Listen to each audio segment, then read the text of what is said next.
we'll look at them anyway just so you can see what I'm talking about. This one I'll divide right down the middle with a line. Use the move tool and just drag this up. Stay on the blue axis. And you know, I've got a gable, and that's fine, but there's nothing very real about that. It's just a shape, pentagon, I guess, if you will, that looks like a gable. You can get a little more real. We use the offset tool, so we'll pick that surface and offset that edge. Let's say 24 inches. So I'll type in 24 and hit enter. Use push-pull, drag this up 8 inches. So that's my soffit and fascia. I'll drag this up to match, and then just erase the extraneous information here. So I go a little bit more over here. Draw that same line that we just drew on the last one, right down the middle. Again, use the move tool, drag this up. Again, stay on the blue axis, and you know, it's a little better. I've got fascia and soffit, I've got a roof, I've got the walls, everything seems to make sense.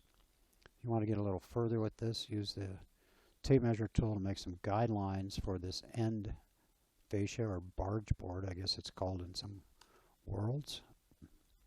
And then just trace those guidelines to cut out the end fascia. Use push-pull, drag this back, and align it with the wall below. And, you know, I've got something a little more realistic. That works fairly well, but I still don't know the relationship of all this stuff here. I know that the fascia and all that is there, and the soffit's there. We've got some kind of goofy stuff going on here, but I really don't know how that roof relates to those walls. So, how do we do it right? Or at least my idea of right. Drawn this little house here just as a place to work from. And to create a gable, it generally runs down the middle of the building. So, get rid of that extraneous stuff there. I use the tape measure tool again here, drag this edge over and find the middle. So that's my ridge line.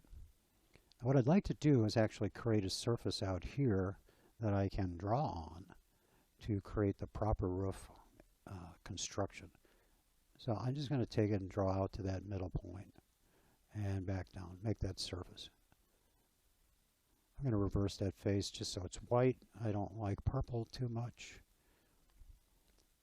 Because this is a group down here, I can drag this wherever I like, and you see the group doesn't change. That's kind of important here so that you're not messing things up down the road. I call it exploding the model or trashing the model, whatever you want to call it. But it's a common problem. This guideline can go away now. What I'm going to do is use that surface to draw the roof. I'm going to make a group out of that, only because I just want to draw on top of it. I don't really want to use that as my rafter. So in order to do this, I need to create the roof pitch. So use the protractor tool, this guy over here, and just drop it on that face. So we're going to draw parallel with this face. You can see if you move the protractor tool around, it's going to try to align or match the face that it's on. In order to keep it from doing that, once you get the orientation you want, just hold shift and it won't do that anymore. You have to hold it.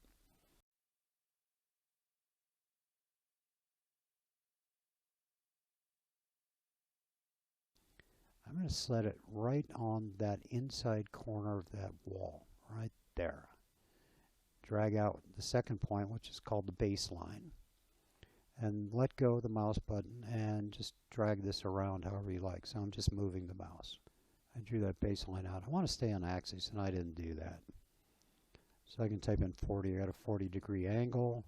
I can type in 50 degrees. It's going to keep adjusting itself. But what I like the most is I can put in a pitch.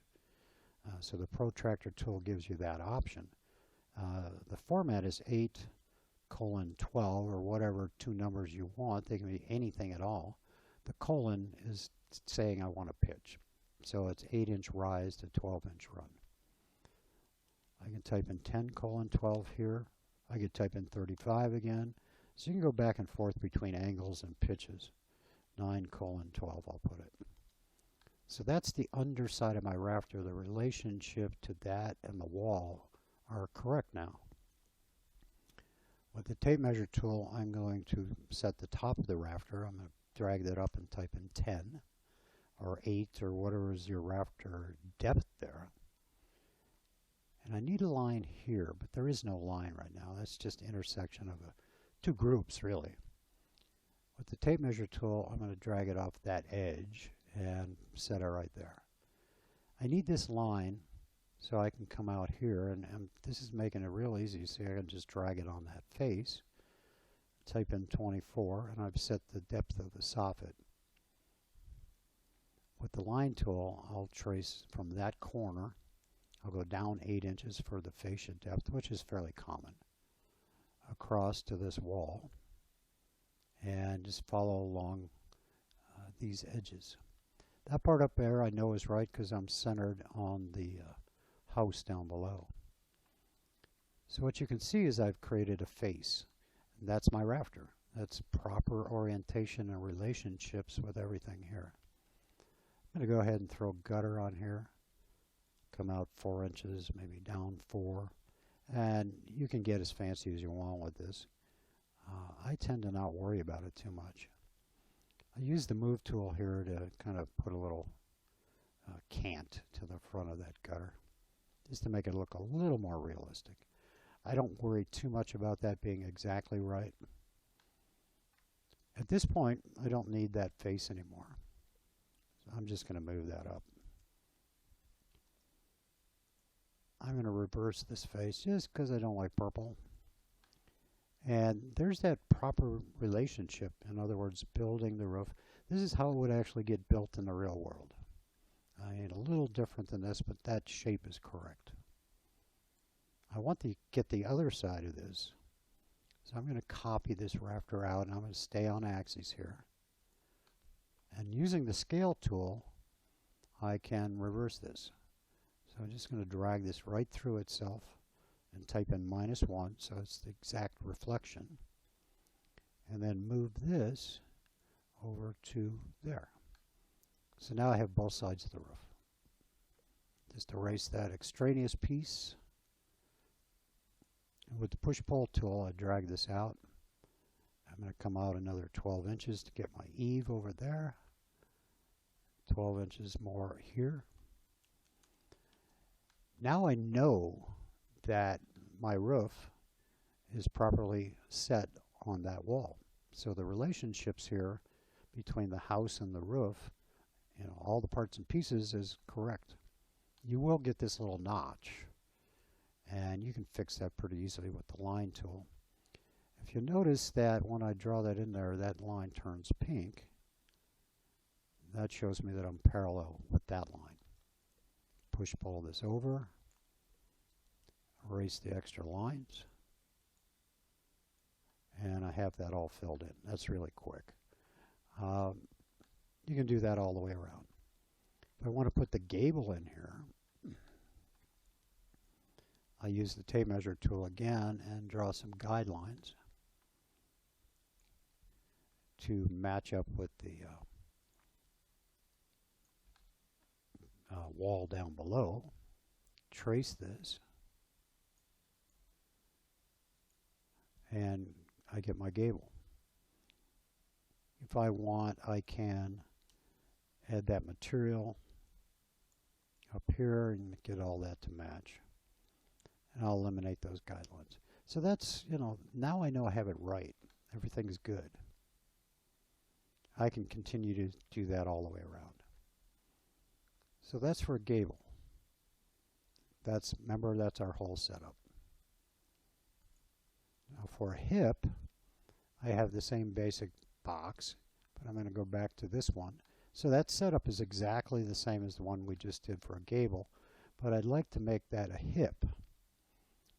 In order to do that, I need a path. This will be my profile here.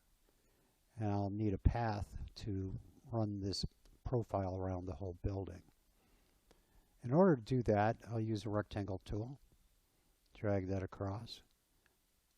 And I should have gotten a face, but apparently it's not liking me.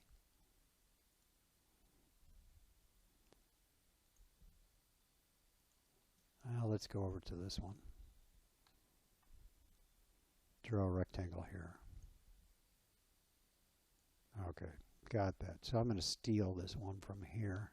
I don't know why that one's not working, but we'll just grab this one instead. I'm just going to copy it over here.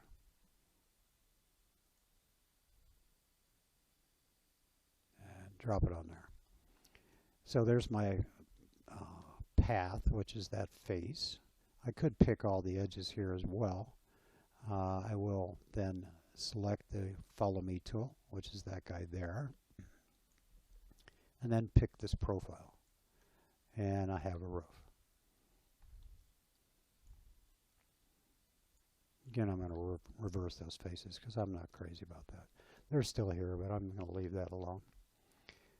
So this relationship then, as with the Gable, is correct.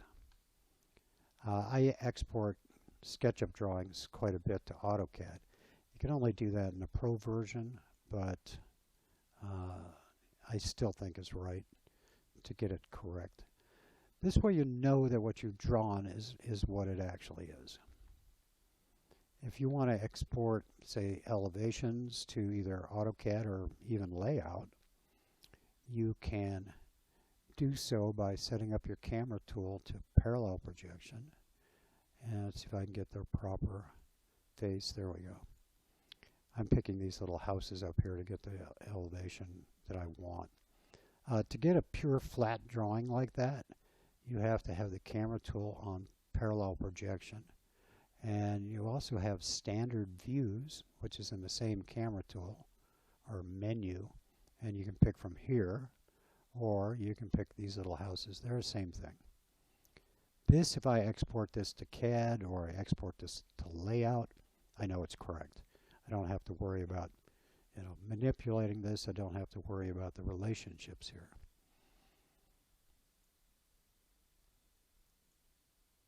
So that's it. That technique, I think, works very nicely. The key here is getting the roof rafters in the proper location, constructed right, and you know you have it right. That's about it. Thanks for watching, and keep an eye open for more videos, both on YouTube and on my website, SketchUpAcademy.com. Thanks, and have a great day.